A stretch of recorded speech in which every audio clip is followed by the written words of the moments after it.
मित्रांनो, नमस्कार. मित्रांनो, या यूट्यूब चॅनलमध्ये आपले सर्वांचे मनपूर्वक स्वागत. मित्रांनो, एखाद्या व्यक्तीची शक्ती ही कशात असते हे जेव्हा आपण शोधतो किंवा शोध घेण्याचा प्रयत्न करतो, तर आपण शारीरिक क्षमतेचेच निरीक्षण करतो.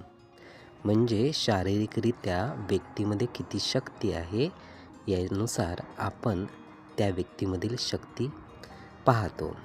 त्याचबरोबर एखादा व्यक्ती जर मोठ्याने बोलत असेल, जोरात बोलत असेल, तर तो व्यक्ती शक्तिवान आहे असे सुद्धा आपल्याला लक्षात येते. पण मित्रांनो, एखाद्या व्यक्तीची शक्ती ही कशात आहे, तर शारीरिक शक्तीनुसार नाही, जोराने बोलणाऱ्या शब्दात नाही, तर कशात आहे?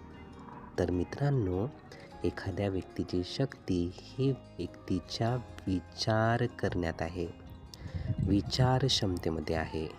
म्हणजेच त्या व्यक्तीचा विचार कसा आहे यावरून त्या व्यक्तीची शक्ती ठरत असते.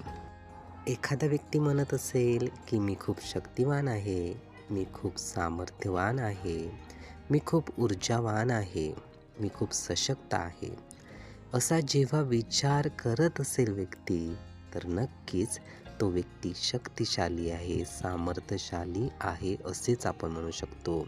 कारण या मनामध्ये विचाराची निर्मिती आधी होते, शब्दांची नाही. म्हणून विचार जेवढे सशक्त, विचार जेवढे ऊर्जावान, तेवढाच तो व्यक्ती शक्तिशाली असे आपण म्हणू शकतो. म्हणून एखादा व्यक्ती शक्तिशाली केव्हा समजावे, तर त्या व्यक्तीचे विचार हे किती शक्तिशाली आहे यावरूनच आपण त्या व्यक्तीला तो शक्तिवान व्यक्ती आहे असे म्हणू शकतो. मित्रांनो, हे विचार, ही माहिती नीटपणे ऐकून घेण्यासाठी आणि आपला अमूल्य वेळ देण्यासाठी आपले खूप खूप धन्यवाद. आपले जीवन खूप सुखी, सुंदर, आनंदी आणि यशस्वी होण्यासाठी आपल्याला भरभरून खूप खूप शुभेच्छा.